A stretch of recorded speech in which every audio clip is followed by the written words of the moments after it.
We've come to the diagram for Lesson 21, 2 Samuel chapters 13 to 24, and we begin by looking at that central diagram of the Star of David. Surrounding it are David's relatives, his army, his enemies, his friends, and of course central to all of it, the civil war with his son Absalom. This includes a lot of people, and their stories are interesting.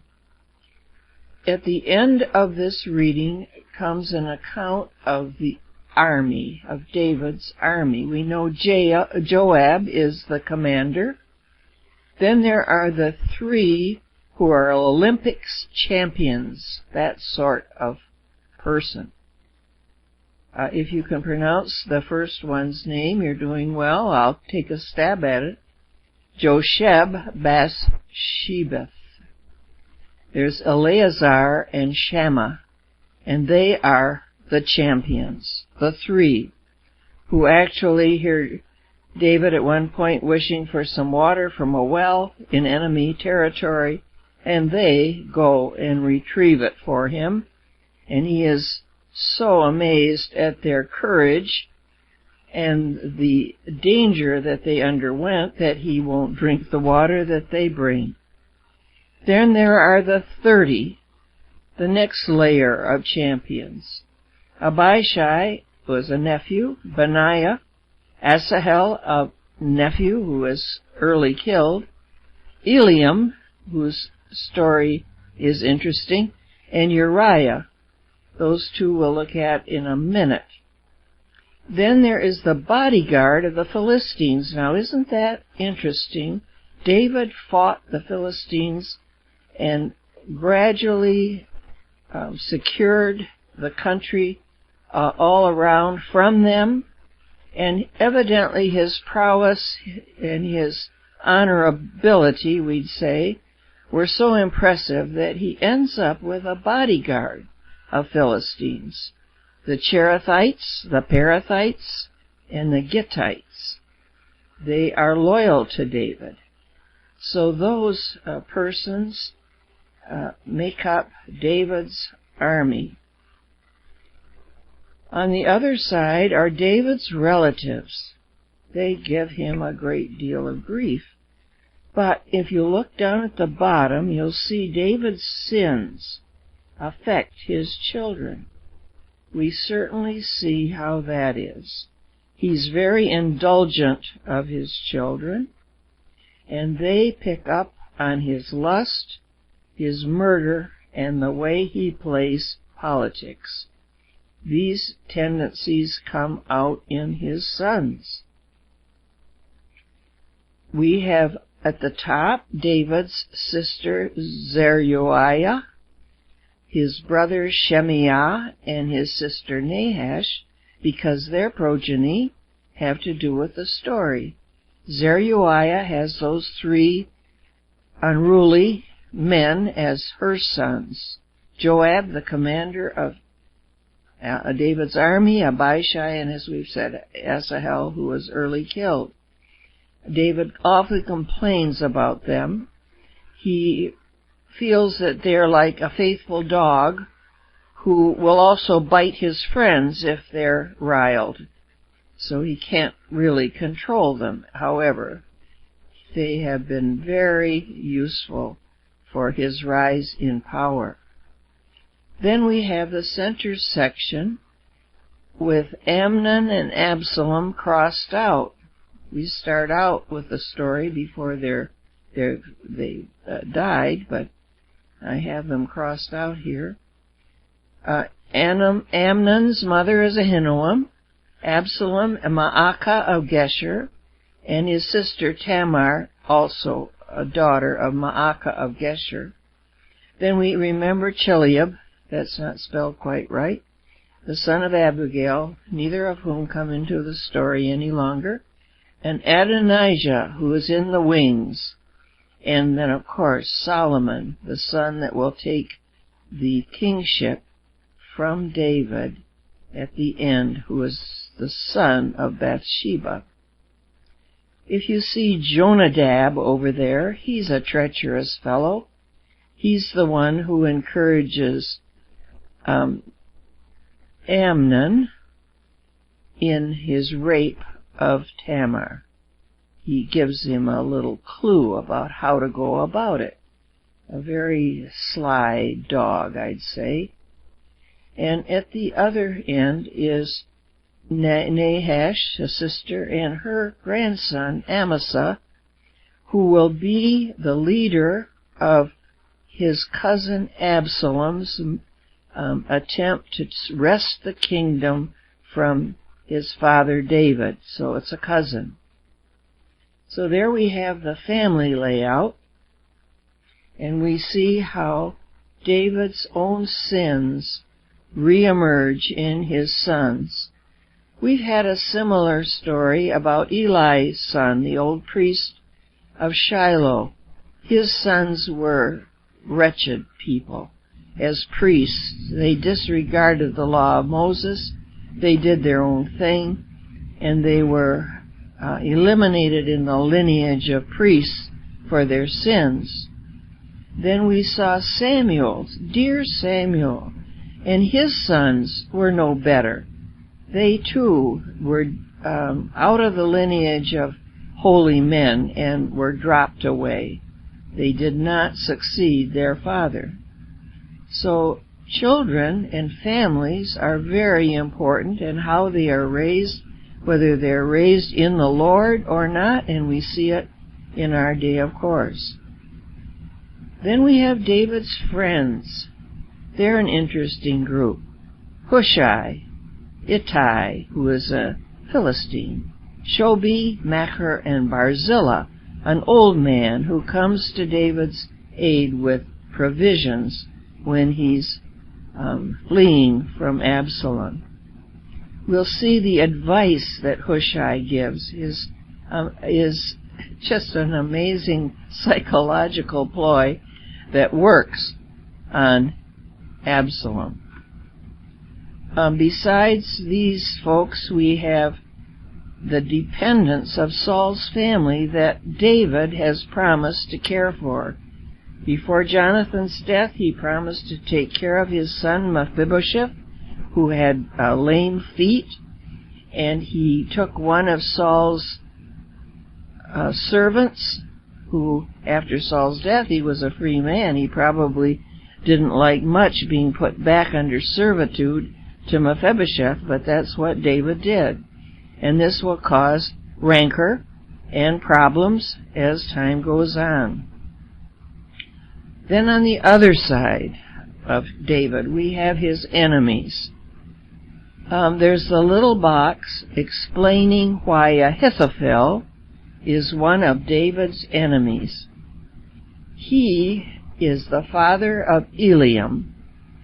Eliam is a warrior that fights with Uriah out with the army at Ammon under Joab. Well, Elam's daughter is Bathsheba, married to Uriah, his buddy, and of course Ahithophel, a very wise man, part of the cabinet surrounding King David, is very put off that his granddaughter, the daughter of his son, and the wife of his son's best friend has been taken over by David and made pregnant, and that David has seen to the death of Uriah. You can imagine how that grandfather feels about King David.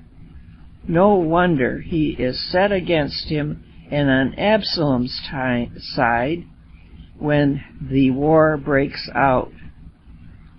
And David is very worried about Ahithophel's advice to Absalom, because he recognizes him as a very wise man. However, Hushai, on the other side, a friend, who stays behind, in order to help David, has an advice for Absalom that is so psychologically appropriate. We see Absalom as a very proud fellow who has bided his time to take Amnon's life for the rape of his sister Tamar. Took him 2 years, where he just appeared to be okay, has a dinner, invites all his brothers there, and makes sure that Amnon is struck down after 2 years. Then he waits more years when he runs away to his grandparents in Geshur as an outlaw. Then eventually Joab works to restore Absalom back in the kingdom. He's a little worried, Joab is, at King David's estrangement from his favorite son. And so we have the story of how Joab works to restore Absalom. Although he's under house arrest and no one will talk to him, he has to set fire to a field, and eventually Joab has them reconciled. Joab is very aware of David's propensity of loving his children. So the war begins with David realizing, because he's a very astute commander and has been at war many, many years, that to give Absalom the choice of where the war will take place would not be wise. So he leaves Jerusalem and goes across the Jordan into a wilderness area that he's very familiar with. He's had wars there with Amnon a long time, and he will draw Absalom over into this wild country. Now, Ahithophel says the right thing to do, Absalom, is to take his concubines, because that will show that you're in charge, make a public display of their being now your concubines on the roof of the palace, and then go right after David before he gets organized. If Absalom had followed that advice, no doubt David would have been defeated. But along comes Hushai, his friend. He's pretending to be Absalom's friend, and he says, "Oh, Absalom, gather an army from the east and the west, the north and the south. Lead it yourself, and drag away with ropes any city that harbors David." Well, that's the appeal to a very proud and arrogant little person who thinks he's something, and that is the image that he gains from Hushai, and it fits his need to be an ascendant person. He's already even raised a monument to himself. So the war commences, and of course Absalom is caught in a tree by this wondrous head of hair that he has. And who is right there to kill him but Joab? Well, David puts on a long mourning time when finally Joab has to go and say, "You're treating your friends like enemies and your enemies like friends, so shape up." And he does. He comes around. But this curse that Nathan, the prophet Nathan, had brought when he took Bathsheba and killed Uriah, that the civil war would never leave his household, has certainly come to pass. There's a little new story about some people here at the bottom, the priests. There is Abiathar, who we remember came from the town of Nob when Solomon killed all the priests, brought Urim and Thummim for David. And now we have another priest that we've never heard of before, Zadok. So there seems to be a changeover here.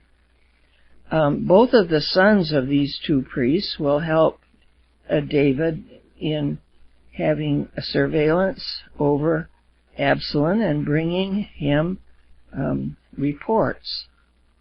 But the story behind Zadok we need to investigate a little bit. The priest that came to Abraham after his conquering the enemy surrounding him brought him bread and wine, if you remember, and his name was Melchizedek. Then, in a war, a king of Jerusalem's name was Adonizedek. Z-D-K. This Zadok is of that family. So he is not an Israelite priest. He is not a priest of the establishment of Aaron. He seems to be taken in by David as a legitimate priest, but of a different lineage, which is just kind of surprising.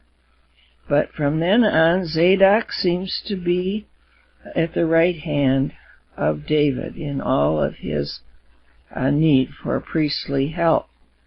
And Abiathar will join David's son Adonijah when he challenges the kingship. So he falls out on the other side. Now, what is that? Jealousy over this appearance of a Zadok priest? It's just a strange unknown there, but interesting to consider these people and their possible motives.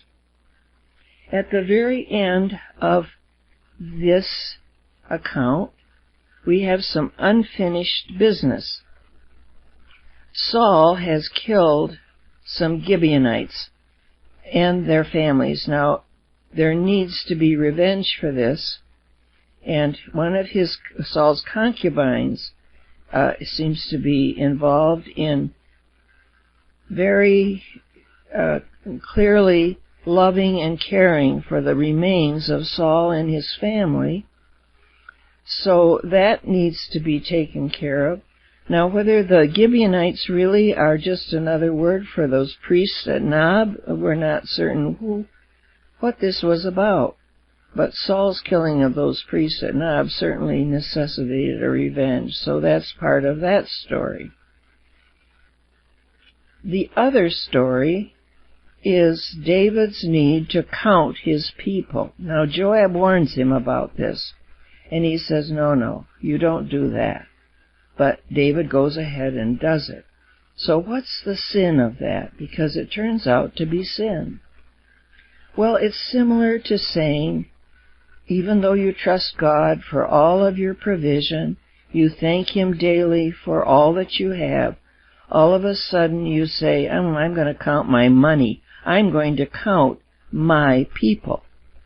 Watch out, David. These are not your people. They are God's people. You don't need to know how many people you have ready to fight for you. You trust God, not numbers of people.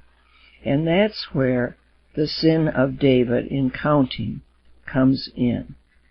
So with this oversight of all of the people surrounding David and of the events of the Civil War, some of them having a little echo on King David's greater son, when David is leaving and there's Shimei throwing dirt on him as he climbs the Mount of Olives. Well, it's a kind of a prefigurement of another king who will be on the Mount of Olives in disgrace by people who should love him.